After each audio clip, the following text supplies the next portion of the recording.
So in the previous lecture we have discussed about the PCR and microarray technology. So in the today's lecture we are going to discuss about a final content in this unit, that is a gene library. So what is gene library, why it is important, and what are the methods to collect the gene for the library. Sir the पुस्तकाची कशी library असते त्याच पद्धतीने जीनोमची पण एक library असते. तर gene library म्हणजे काय? A large collection of DNA fragments that is to be cloned from the organism tissue, organ or cells. It may contain either a genomic sequence or complementary DNA sequence, is known as the gene library. Genomic library मध्ये काय, तुम्ही ठराविक ऑर्गॅनिझम्सचे जीन्सलाच तुम्ही काय करत आहेत, store करून ठेवत आहेत. मग ते स्टोर करण्यासाठी जीन लायब्ररी मध्ये दोन प्रकारे जीनोम, कुठल्याही ऑर्गॅनिझमचं जीनोम जीन लायब्ररीमध्ये हे दोन गटामध्ये ठेवलं जाते. एक तर त्याला जीनोमिक लायब्ररीमधून ठेवू शकतो तुम्ही. दुसरं complementary DNA library, that is also known as cDNA library. मग या दोघांमधला फरक काय आपण जाणून घेऊ. तर what do you mean by complementary DNA library and genomic DNA library. तर यामध्येच आपण आता कळलं की gene library we have to know what will be the size of the organism. म्हणजे हे लायब्ररी ठेवायची गरज काय आहे, कारण तो जीन कोणत्या ऑर्गॅनिझमचा आहे, किती साईज आहे, ही गोष्ट माहीत असणं गरजेची आहे. आणि तेच जीन जतन करून ठेवायची गरज आहे. जस्ट फॉर एक्झाम्पल जर आपण डायनासॉरची विचार केला तर डायनासॉर हे एकदम एक्सटिंक्ट झालेले ऑर्गॅनिझम्स आहेत, पण त्यांचे जे जीन्स आहेत ते जर जतन करून ठेवले असते तर पुढच्या येणाऱ्या काळामध्ये तो कुठं ना कुठं तरी कामी आले असते. ठीक आहे, काही ना काहीतरी करायसाठी कामी आले असते. जर आता आज आपण खूप सारे ऑर्गॅनिझम्स बघायले, काही ऑर्गॅनिझम्स एकदम एक्सटिंक्शनच्या पदार्पणावर आहेत, जसं की वाघ आहे, संपले नाहीत पण आहेत सध्या. आणि क्लायमॅटिक आणि अदर चेंजेस झाल्यामुळे जर का इकोसिस्टीमवर फरक पडत असेल आणि यांची संख्या कमी होत असेल तर त्यांची पूर्ण माहिती आपल्याकडे जीनची माहिती जतन करून ठेवणं गरजेचं, जेणेकरून काय होते आपण त्याला मल्टिप्लाय करून आपण वाघाला वाचू शकतो. जीन काय आहे, एक जिनोमिक सिक्वेन्स आहे, काय एक माहिती आहे. ठीक आहे, आणि ती माहिती मग पेशीमध्ये टाकून एखाद्या ऑर्गॅनिझममध्ये टाकून तुम्ही नवीन परत ते हे पण करू शकता, ऑर्गॅनिझम बनवू पण शकता. म्हणजे विलुप्त होऊ दे, तुम्ही एकदम एखादी प्रजातीला नष्ट होऊ देऊ शकत नाही.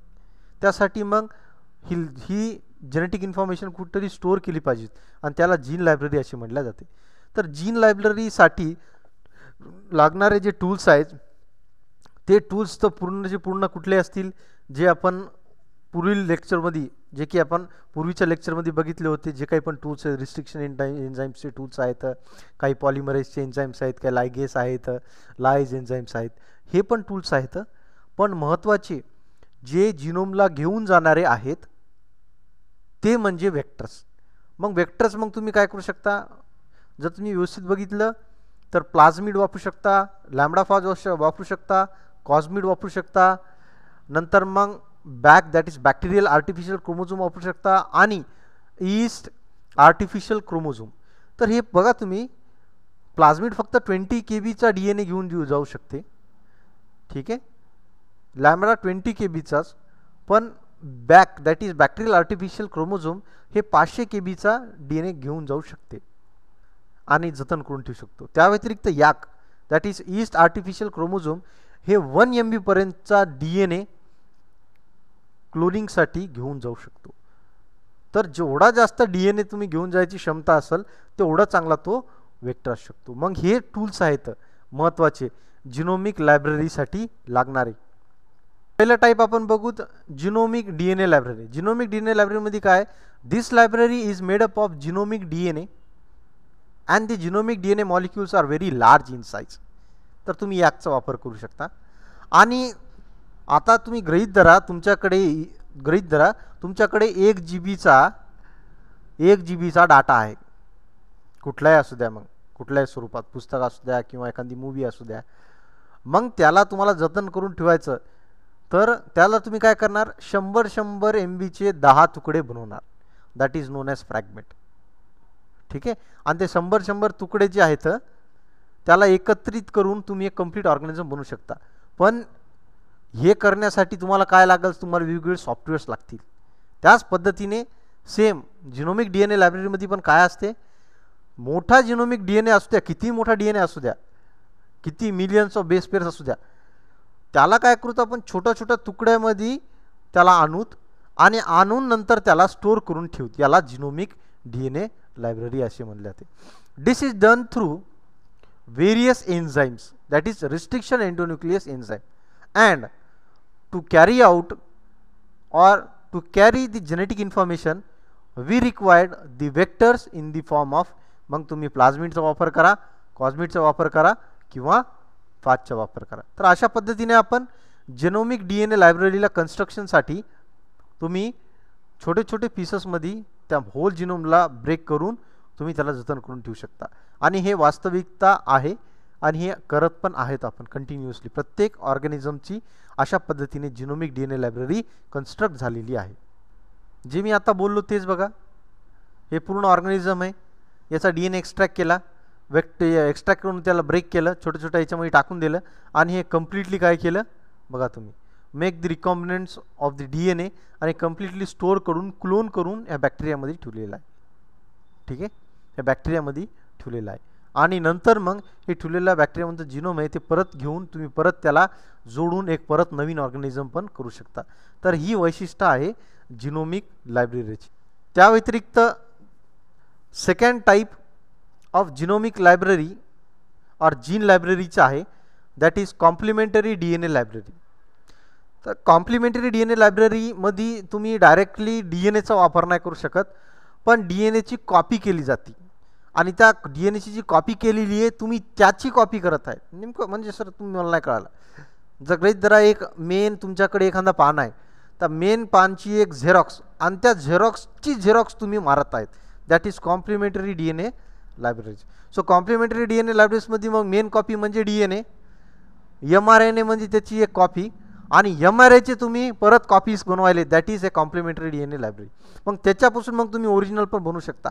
त्यालाच कलर झेरॉक्स मारली की झालं ओरिजिनल. तर झेरॉक्सलाच कलर झेरॉक्स मारायची. आता सर हे शक्य नाही, तुम्ही म्हणता याच्यात कलरच नाही, पण तेवढं डोकं लावू नका. पण त्याच्यापासून परत नवीन जे पुराणा DNA आहे त्याच्यापासून मतलब झेरॉक्सपासून ओरिजिनल परत रिजनरेट करू शकतो आपण. म्हणजे from DNA to RNA reconstruction केला जाऊ शकते. That is to be done by a very essential enzyme that is known as reverse transcriptase enzyme. reverse transcriptase enzyme काय करतो, mRNA पासून DNA बनवण्याची क्षमता आहे त्याच्यामध्ये, म्हणून तो बनवू शकतो. आणि cDNA लायब्ररीमध्ये from mRNA the DNA is been constructed. So in cDNA library what you are storing, in the cDNA library we are storing the mRNA and this mRNA will act as a template to synthesize the new DNA strand. So this mRNA which is to be act as a template must be isolated from the known sample only. म्हणजे तुम्हाला जर का complementary DNA घ्यायचा आहे तर तो complementary DNA interested organism आणि interested ऑर्गॅनिझममधल्या interested कॅरेक्टरचा असतो, तुम्ही mRNA त्याच्यापासून घ्या. मग त्यासाठी मग तुम्हाला काय करावं लागेल, तुम्हाला ते ऑर्गॅनिझम बघावं लागेल, त्याची वैशिष्ट्य काय ते बघावं लागेल. वैशिष्ट्य बघितल्यानंतर जस्ट फॉर एक्झाम्पल बॅसिलस थ्रोनजेनेसिस हे क्रायजीनपासून टॉक्झिन बनवतो, क्रायटॉक्झिन.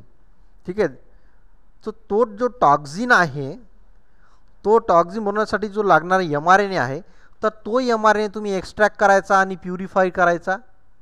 प्युरिफाय करण्यासाठी ट्रायझोलचं एक्स्ट्रॅक्शन तुम्ही लावावं लागेल कॉलम क्रोमॅटोग्राफी थ्रू. आणि ते केल्यानंतर तुम्हाला प्युरिफिकेशन करावं लागेल आणि प्युरिफिकेशन केल्यानंतर त्याला पॉली ए टेलनं बाइंड करून तो जो mRNA आहे तो mRNA तुम्हाला बफर सोल्युशनमध्ये तुम्हाला ट्रीट करून तुम्हाला जतन करून ठेवावं लागेल. तर ही पूर्ण प्रोसेस म्हणजे complementary DNA synthesis of gene लायब्ररीची आहे. तर मग जीन लायब्ररी काय आहे, त्याचे दोन टाईप्स काय आहेत, त्याच्यामधली त्यांची मेथड्स काय आहे याबद्दल आपण बघितलेलं आहे. थँक्यू.